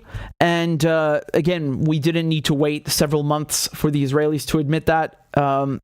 We already knew this, but here's the report from CNN, and then we'll go through it. For the first time, Israel is admitting there is a high possibility one of its soldiers shot and killed Palestinian-American journalist Shireen Abu Akleh. Abu Akleh was wearing a vest labeled press when she was killed during an Israeli military operation in May. CNN's Hadass Gold is live for us in Jerusalem. Hadass, tell us what Israel is now saying and just how long it took them to get to this point. Well, Brianna, this is a long-awaited report. It's been nearly 4 months since Shireen Abu Akleh was killed while covering that Israeli military operation in the West Bank. And this IDF, the Israeli Defense Forces investigation, essentially comes to the same conclusion that several investigations, including CNN's own, has come to. And I'll read to you from part of this report. They say it appears that it is not possible to unequivocally determine the source of the gunfire which hit and killed Ms. Abu Akleh. However, there is a high possibility that Ms. Abu Akleh was accidentally hit by IDF gunfire fired towards suspects identified as armed Palestinian gunmen during an exchange of fire. Now, what the IDF says is that they believe that it was a soldier in an armored military vehicle who had a limited range of sight and was south of where Shireen Abu Akleh was standing who fired that fatal shot. Now, they say that the soldier had no idea that he was firing towards journalists and thought he was firing towards Palestinian militants who were firing at the soldiers. This despite the fact that it's very clear in the images and videos we've seen that Shireen Abu Akleh was wearing a protective vest and helmet that clearly says press on the front and back. And CNN's own investigation did not find evidence of militants in the exact vicinity where she was standing. When I asked the IDF about this, they said that they do believe that there were militants northbound of here. Now, they say the soldier is sorry, but most importantly is that the soldier will not face any criminal consequences. The military advocate general of the Israeli military. Oh, well, thank God he's sorry. I'm glad he's sorry. Says that's because they do not believe he deliberately fired his weapons towards a non-combatant. Wow. So, again, let me go through the timeline with you, because here's what happened, right? The Israelis, they shot and killed her, and you must remember that they did not just shoot one, this wasn't one bullet that killed her and that was that. No. They were firing at the whole group of journalists. So, this theory that, oh, well, he didn't see that she was a journalist, even though the press, she's not stupid. She's been doing this for 20 years, right? She's been doing this for 20 years. All of these people are professionals. They have helmets on. It says press here and it says press on the back, just in case you have an Israeli behind you, right? What a coincidence. Isn't that great? This is 6 people that we're talking about. It's a group of people. It's not one person. And they're all being shot at. And when they tried to save her, they were shot at. There's video of it. We've gone through this a million times. So I don't buy this, that, oh, he didn't know. Again, you can look at the history of like the people that Israel has killed, man. They love to call themselves the most moral army in the world. Moral what? In what way? In what sense? You have a very funny definition of the word moral. I mean, they've killed people in the United Nations many times. Many peacekeepers have been killed by the Israelis. They've bombed many UN things, such as UN schools and UN bases, right? UNRWA, which operates in Palestine, is different from UNIFIL, which is in South Lebanon. Nevertheless, you've had people from both that have been killed. They kill civilians all the time. I mean, why is this beyond... beyond belief that they did this on purpose? And okay, they say we're not sure that we killed her, but the soldier is sorry. Well, why is he sorry then if he didn't kill her? What do you mean? what does that mean? Why would you be sorry for something you didn't do? Because keep in mind, the guy who was reading out the statement said, the soldier has said he's sorry and I am sorry. So both of you are sorry for killing this woman. And then you say, but we don't know if we killed her. Wow. And I want to show you just from the CNN article what it says here, because I think it really puts things into perspective. So this is from Shireen's family, okay? And they put out a statement in response to this Israeli report. And what did they say in the statement? They said that we've known for over 4 months that an Israeli soldier shot and killed Shireen, as countless investigations conducted by CNN, by the Associated Press, the New York Times, Al Jazeera, Al Haq, B'Tselem, and the United Nations, and others have all concluded. And yet, as expected, Israel has refused to take responsibility for murdering Shireen. We are hurt, frustrated, and disappointed. So keep in mind, this woman was not just Palestinian, she was American as well. And I think it's very unfortunate for the Americans, right? Because if she was an American, they wouldn't even have commented on this. Now they were forced to, and this put Biden and Ned Price, poor him, all in an awkward position because now they have to pretend to care about her. And what happened? Biden went to visit the Israelis. He didn't say a word. He didn't even raise this topic that one of his own citizens was killed on the job while she's reporting on Israeli soldiers by an Israeli soldier. I want to say another thing. Regardless what the Israelis say happened, regardless of what you believe, what you think happened, Shireen would have never been killed if the Israelis were not bullies. The Israelis raided Jenin, okay? They raided Jenin. They raided the West Bank. They invaded, and committed acts of aggression on Palestinian soil. If they weren't there, she wouldn't have been killed. She wouldn't have had anything to cover. She only came out to cover their raid, and they killed her during that raid. Do you understand? So this idea that, well, it was, okay, maybe we did it, but it was an accident. What do you mean accident? Why were you there in the first place? Why don't you just go and leave and stop killing people by accident? Right? Because you can say the same thing about like Americans in Afghanistan or Australians in Afghanistan. Like, why are you there in the first place? Accident, premeditated. This is irrelevant. You shouldn't be there in the first place. Right? They should not even be there in the first place.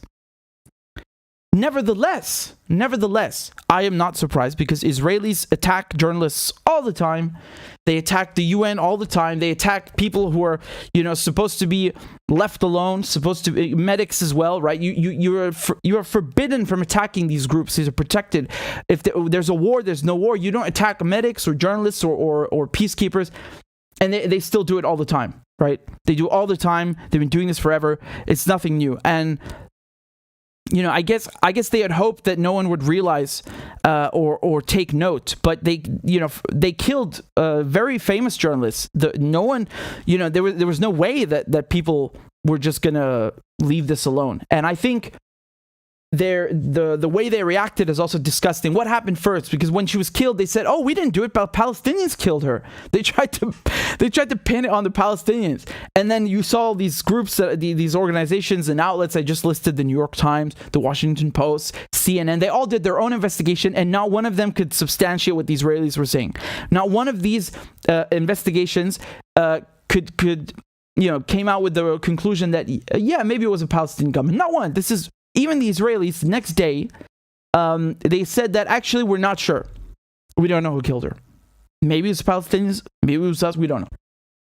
And then there was nothing for a while, and then the bullet, right?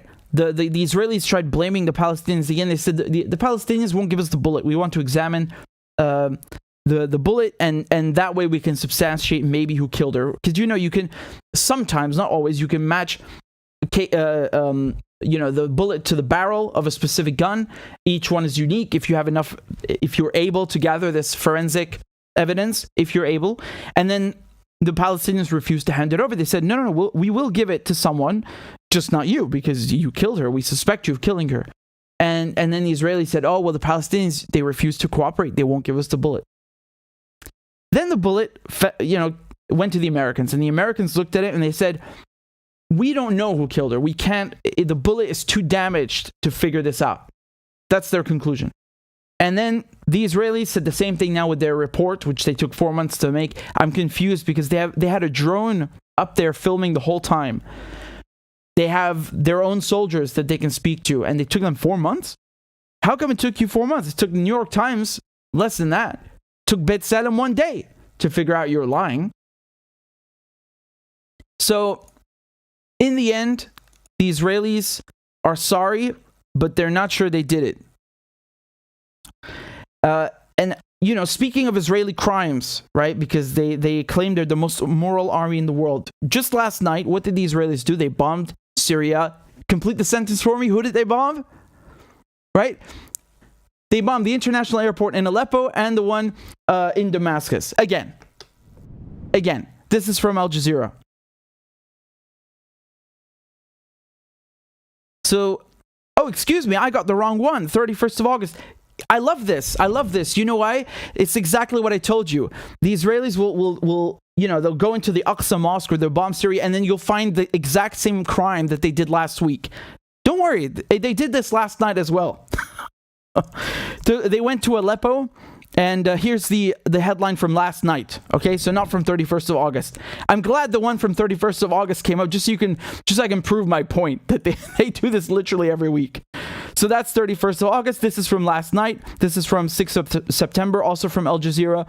And it says, second Israeli attack in a week damages Aleppo airport, right? So Aleppo is the largest city in Syria, the most populated. It's the economic center. And they damaged the runway again. And so, this is... I really don't know what to say. There's... you can see the strike over here, and it's disabled. That's it. That's all I can say. That there's nothing more to add. The Israelis repeated the same crime. They bombed a civilian airport, and they damaged it. And when I say damage, I mean it's out of action. It's unusable. So that's they bombed Damascus International Airport. They bombed Aleppo International Airport, and then bombed it again within a week. But don't worry, because I promise they're the most moral army in the world. They really care about journalists and civilians, and they're very careful. I mean, that you can just see from the photo how, like, with what pinpoint accuracy, right? They love to say how specialized and precise they are, right? But yet they can't figure out when they shoot a journalist. That doesn't sound like you. That doesn't sound like the Israelis not to know what they've done. They look very competent to me, right? I guess we'll never know.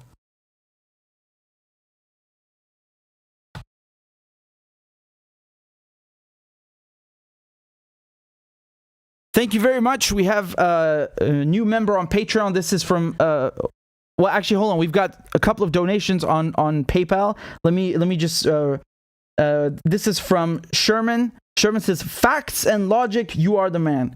Thank you very much, Sherman. I appreciate that. And we also have actually several people who just signed up on Patreon. Thank you very much to Philip. Thank you, Susanna. And thank you to Zayla. I will play you a crab dance, toot sweet. And thank you for supporting the show. And thank you for supporting my work. Let's go. Clap for that, you stupid bastard. Corn Pop was a bad dude. And he ran a bunch of bad boys. Listen, fuckhead, you have fucking crossed the line, claiming I'm the enemy. You got that, you goddamn son of a bitch? I don't give a fuck what you think, bitch. Good morning. Sunday morning. Cut that bitch off. Thank you for Iron Dome, which is a technical marvel. والله انت كلاب بصراحة يعني. ماشي نشتغل عادي. We lied, we cheated, we stole. China. And you ain't black. There's always the macro and then there's the micro.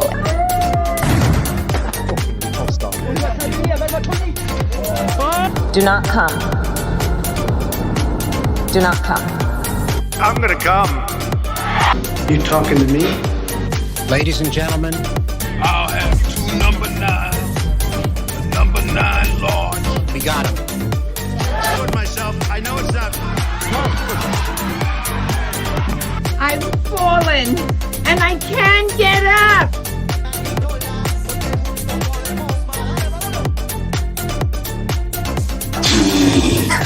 Why you texting? Why? You're getting nervous, man. Calm down. It's okay. Okay. Suck my dick and choke on it. I yield my time. Fuck you.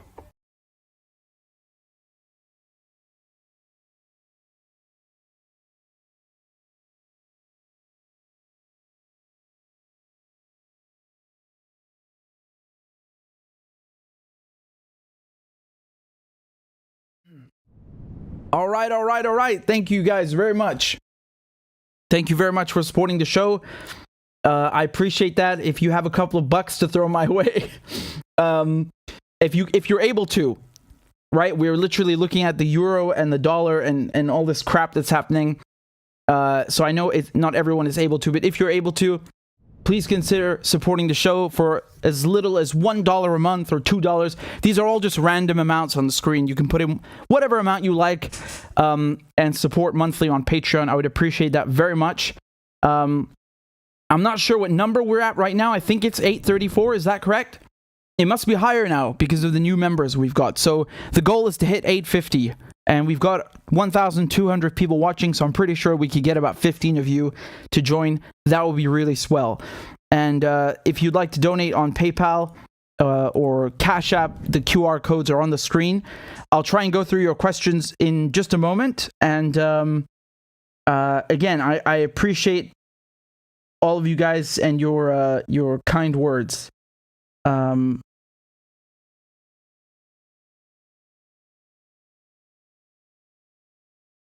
I'm just going through the messages here, so thank you for that. Christ. So one of you, I think it was Kate. Kate said, "Why can't Syria defend or retaliate?" Well, the reason they say they can't do that is because they would basically start another war. You know, if again, I always use this example because I think it speaks for itself. One time the Israelis were bombing Syria. I don't remember which time because I'm getting lost. It was one of these weeks, right? And basically this is what happened. The Israelis came into Syria. They bombed Syria, and then the anti-aircraft they always respond, right? Don't get me wrong. They always launch the anti-aircraft batteries. They always launch surface-to-air missiles and so on. But I think one time the Israelis basically came back a second time in the same night and kind of like punished the Syrians for daring to respond. So I think, you know, that gives you an idea, that gives you a picture, sort of what would happen, right, if they were to do that on a larger scale. And the Russians are, I guess, caught in the middle. You know, the Russians are allied with, well, not allied, but yeah, I mean, they have good relationship with Israel, or at least they used to until Ukraine. But the Russians were the first country to recognize Israel. They have. Sorry, Claudia just sent me the updated thing, so I'm trying to think at the same time. Yeah, so the Russians are supporting Syria, against the NATO war, but they don't want a second front. You understand? I don't know if I agree with that. I really don't know if I can agree with that, because maybe that's their logic, but I think at this point, you have to draw a line.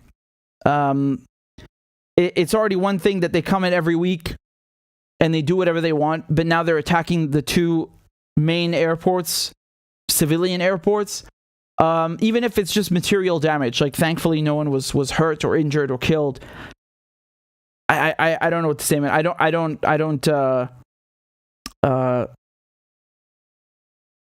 don't think that's okay. I mean, at the end of the day, the Israelis are the ones occupying Syria, so you can't say that they're defending themselves from what?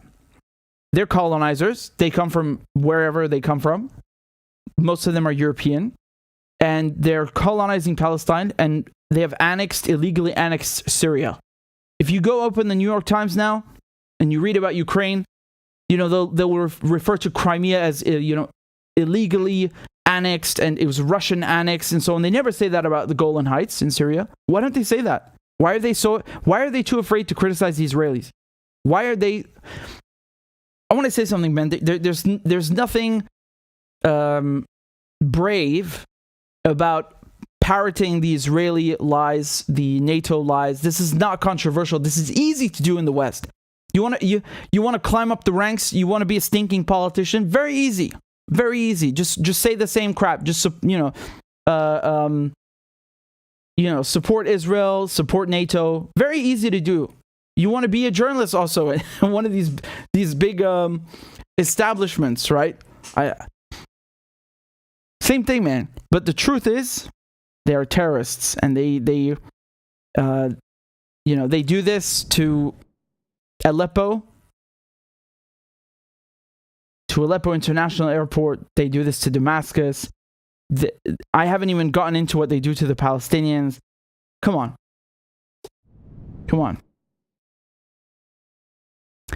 Anyway, that's the reason why. Because you asked me why they don't respond. Sheikh F says, sorry, this is only worth $9 now, and they sent a $10 donation. That's a good one. I appreciate it. Thank you. We've also got a couple of donations on PayPal. This is from Kat. Kat says, great stream tonight. I appreciate that very much, and it's good to see you. Thank you to Janet and Darren, who just signed up on Patreon. Thank you guys very much. What number are we at now? I think we're at 3. Claudia literally just made the new one. So, hold on. Can you guys see that? We were at 834. Now we're at 837, and we've got 2 more. 839. We're only 11 people away, 11 subscribers away from hitting the goal. So if there are 11 of you out there who would like to support my work on a monthly basis, please do. And I will now play a crab dance for Janet and Darun. Thank you, guys. Clap for that, you stupid bastard. The corn pop was a bad dude, and he ran a bunch of bad boys. Listen, fuckhead, you have fucking crossed the line, claiming I'm the enemy. You got that, you goddamn son of a bitch? I don't give a fuck what you think, bitch. Good morning. Sunday morning. Cut that bitch off. Thank you for Iron Dome, which is a technical marvel. والله انت كلاب بصراحة يعني. ماشي نشتغل عادي. We lied, we cheated, we stole. China. And you ain't black. There's always the macro, and then there's the micro.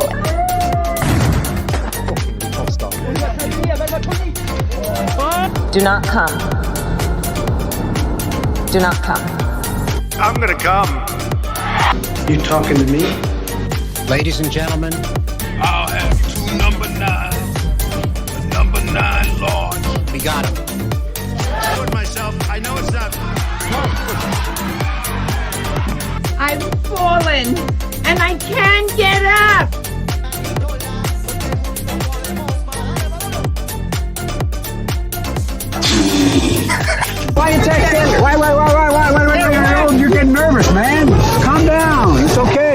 Suck my dick and choke on it. I yield my time. Fuck you. Hey, thank you guys very, very, very much. That is amazing. I always love to see George Bush doing the plane. That's so stupid. Oh, man, that was amazing. So, again, thank you to everybody who signed up. I'm very grateful. I think we are now, Claudia is going to send me the new one, but we are at 8:39. So thank you for supporting the show. And again, I always forget to plug the merch. I'm just going to plug the merch and show it to you. So hold on. It's store.richardmedhurst.com. And we wanted to do some new ones, me and Mona, but we didn't get around. I'll go and annoy her. But here are the ones that we did do. She helped me put this idea down on something. Here it is. Uncle Joe's Rainbow Coalition Death Cult. So I came up with this idea to describe the Biden administration, and I came up with and she made it look good and put it on a shirt.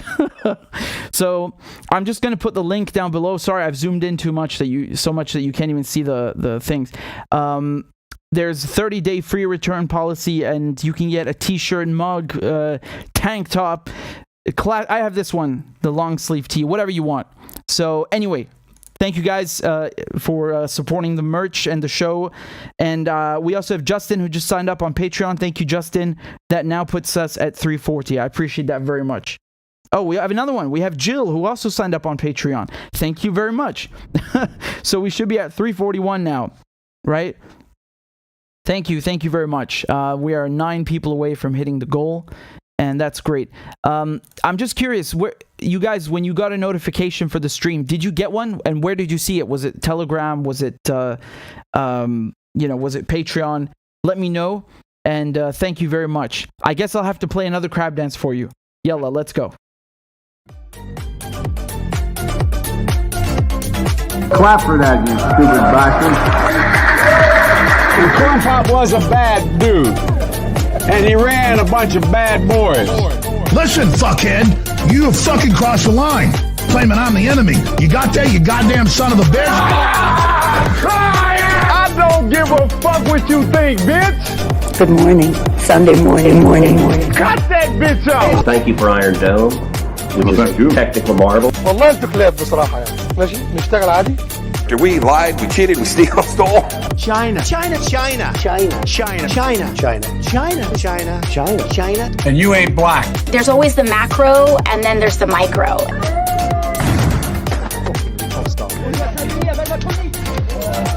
Do not come. Do not come. I'm gonna come. You talking to me? Ladies and gentlemen, I'll have 2 number 9s. Number 9 large. we got him. I told myself, I know it's not. I've fallen and I can't get up.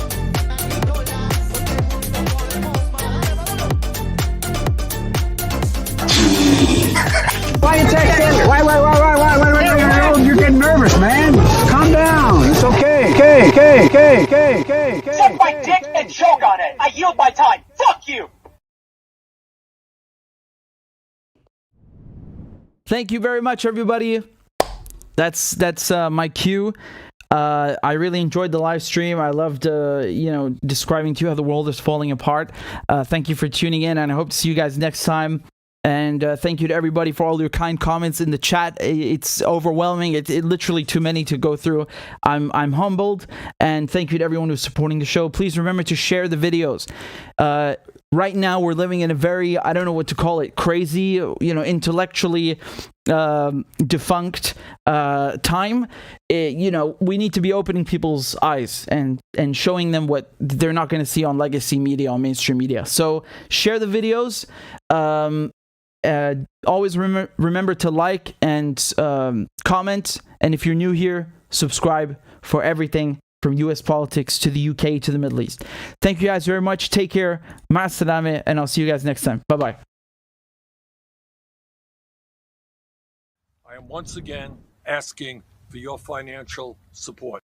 A is for All men and women created by go. You know the thing. B is for I'm beginning to see why your wife left you.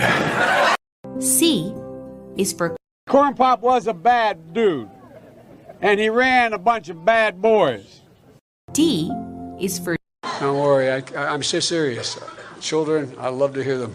E is for An excuse to walk by the dealer and say, no, I'm not going to be a mule. I got something to do. I got to go do boom, boom, boom. F is for Time friend, and she's a friend. She's been my friend in and out of public life. G is for Go to Joe 30330. H is for Hairy legs that turn blonde in the sun, and the kids used to come up and reach in the pool and rub my leg down. I is for I'm a Democratic candidate for the United States Senate. J is for Just look at the record. I have Vice President Biden. Well, I tell you what, if you look at my record and you still doubt about my commitment, then you should vote for somebody else.